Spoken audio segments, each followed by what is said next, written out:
तंत्र सूत्र विधि 2, जब श्वास नीचे से ऊपर की ओर मुड़ती है और फिर जब श्वास ऊपर से नीचे की ओर मुड़ती है, इन दो मोड़ों के द्वारा उपलब्ध हो। थोड़े फर्क के साथ ये वही विधि है और अब अंतराल पर न होकर मोड़ पर है। बाहर जाने वाली और अंदर जाने वाली श्वास एक वर्तुल बनाती है। याद रहे, वे समांतर रेखाओं की तरह नहीं। हम सदा सोचते हैं कि आने वाली श्वास और जाने वाली श्वास दो समांतर रेखाओं की तरह है, मगर वे ऐसी है नहीं। भीतर आने वाली श्वास आधा वर्तुल बनाती है और शेष आधा वर्तुल बाहर जाने वाली श्वास बनाती है। इसलिए पहले यह समझ लो कि श्वास और प्रश्वास मिलकर एक वर्तुल बनाती है और वे समांतर रेखाएं नहीं है, क्योंकि समांतर रेखाएं कहीं नहीं मिलती। दूसरी है कि आने वाली और जाने वाली श्वास तो नहीं है, वे एक है। वही श्वास भीतर आती है, बाहर भी जाती है, इसलिए भीतर उसका कोई मोड़ अवश्य होगा। वह कहीं जरूर मुड़ती होगी। कोई बिंदु होगा जहां आने वाली श्वास जाने वाली श्वास बन जाती होगी। लेकिन मोड़ पर इतना जोर क्यों है? क्योंकि शिव कहते हैं जब श्वास नीचे से ऊपर की ओर मुड़ती है और फिर जब श्वास ऊपर से नीचे की ओर मुड़ती है, इन दो मोड़ों के द्वारा उपलब्ध हो। बहुत सरल है, लेकिन शिव कहते हैं कि मोड़ों को प्राप्त कर लो और आत्मा को उपलब्ध हो जाओगे। लेकिन मोड़ क्यों? अगर तुम कार चलाना जानते हो तो तुम्हें गियर का पता होगा। हर गियर बदलते हो तो तुम्हें न्यूट्रल गियर से गुजरना पड़ता है, जो कि गियर बिल्कुल नहीं है। तुम पहले गियर से दूसरे गियर में जाते हो और दूसरे से तीसरे गियर में, लेकिन सदा तुम्हें न्यूट्रल गियर से होकर जाना पड़ता है। वह न्यूट्रल गियर घुमाव का बिंदु है, मोड़ है। उस मोड़ पर पहला गियर दूसरा गियर बन जाता है और दूसरा तीसरा बन जाता है। वैसे ही जब तुम्हारी श्वास भीतर जाती है और घूमने लगती है तो उस वक्त वह न्यूट्रल गियर में होती है, नहीं तो वह नहीं घूम सकती। उसे तटस्थ क्षेत्र से गुजरना पड़ता है। उस तटस्थ क्षेत्र में तुम न तो शरीर हो और न मन ही हो, न शारीरिक हो न मानसिक हो, क्योंकि शरीर तुम्हारे अस्तित्व का एक गियर है और मन उसका दूसरा गियर है। तुम एक गियर से दूसरे गियर में गति करते हो, इसलिए तुम्हें एक न्यूट्रल गियर की जरूरत है जो न शरीर हो और न मन हो।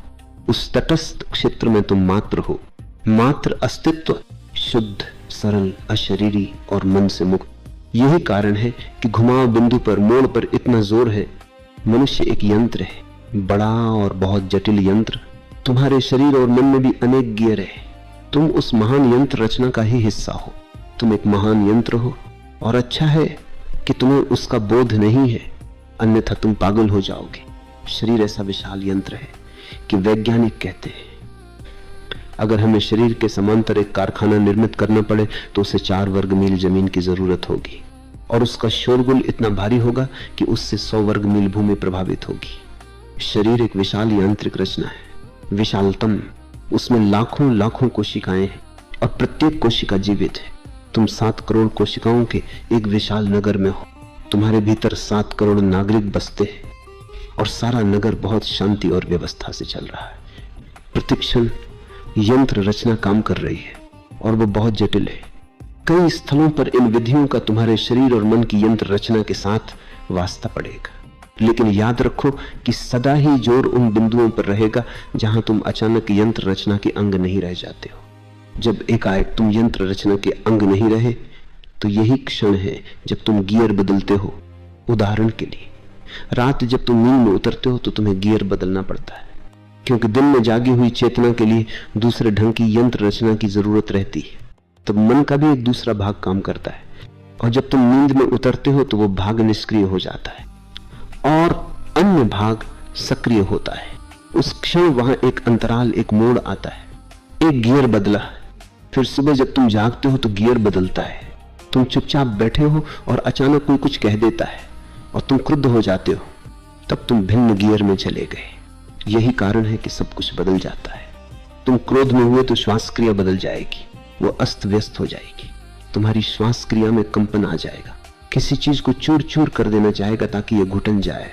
शरीर में और ही तरह का रस द्रव्य सक्रिय होगा, पूरी ग्रंथि व्यवस्था ही बदल जाएगी। क्रोध में तुम दूसरे ही आदमी हो जाते हो। एक कार खड़ी है, तुम उसे स्टार्ट करो, उसे किसी गियर में न डालकर न्यूट्रल गियर में छोड़ दो। गाड़ी हिलेगी, कांपेगी, लेकिन चलेगी नहीं, वो गर्म हो जाएगी। इसी तरह क्रोध में नहीं, कुछ कर पाने के कारण तुम गर्म हो जाते हो। यंत्र रचना तो कुछ करने के लिए सक्रिय है और तुम उसे कुछ करने नहीं देते, तो उसका गर्म हो जाना स्वाभाविक है। तुम एक यंत्र रचना हो, लेकिन मात्र यंत्र रचना नहीं हो, उससे कुछ अधिक हो। उस अधिक को खोजना है। जब तुम गियर बदलते हो तो भीतर सब कुछ बदल जाता है। जब तुम गियर बदलते हो तो एक मोड़ आता है।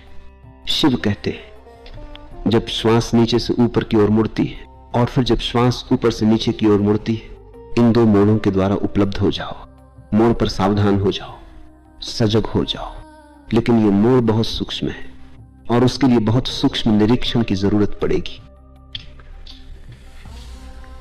हमारी निरीक्षण की क्षमता नहीं के बराबर है। हम कुछ देख ही नहीं सकते। अगर मैं तुम्हें कहूं कि इस फूल को देखो, इस फूल को जो तुम्हें मैं देता हूं, तो तुम उसे नहीं देख पाओगे। एक क्षण को तुम उसे देखोगे और फिर किसी और चीज के संबंध में सोचने लगोगे। वह सोचना फूल के विषय में हो सकता है, लेकिन वो फूल नहीं हो सकता। तुम फूल के बारे में सोच सकते हो कि देखो वह कितना सुंदर है, लेकिन तब तुम फूल से दूर हट गए। अब फूल तुम्हारे निरीक्षण क्षेत्र में नहीं रहा, क्षेत्र बदल गया।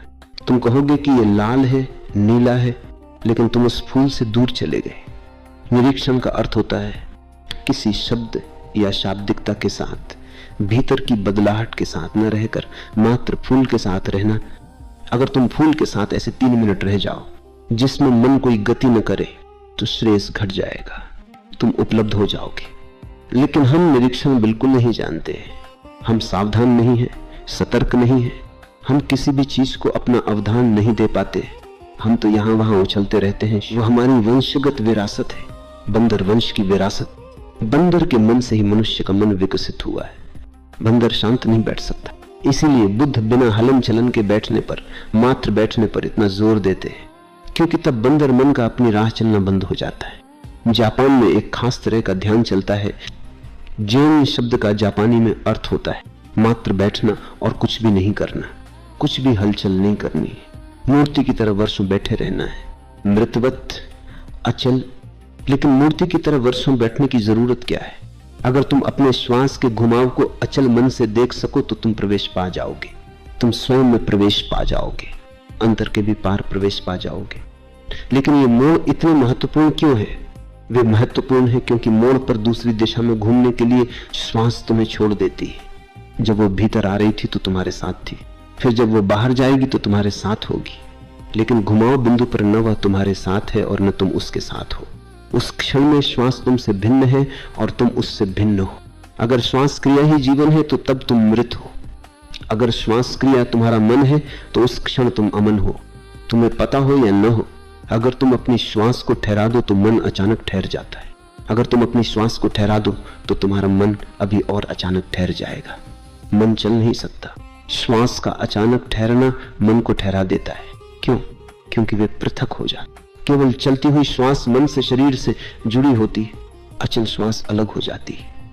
और जब तुम न्यूट्रल गियर में होते हो, कार चालू है, ऊर्जा भाग रही है, कार शोर मचा रही है, वो आगे जाने को तैयार है, लेकिन वो गियर में ही नहीं है।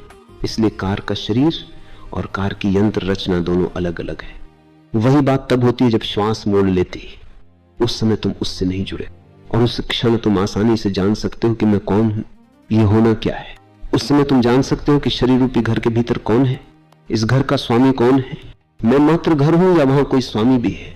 मैं मात्र यंत्र रचना हूं या उसके परे भी कुछ है? और शिव कहते हैं कि उस घुमाव बिंदु पर उपलब्ध हो।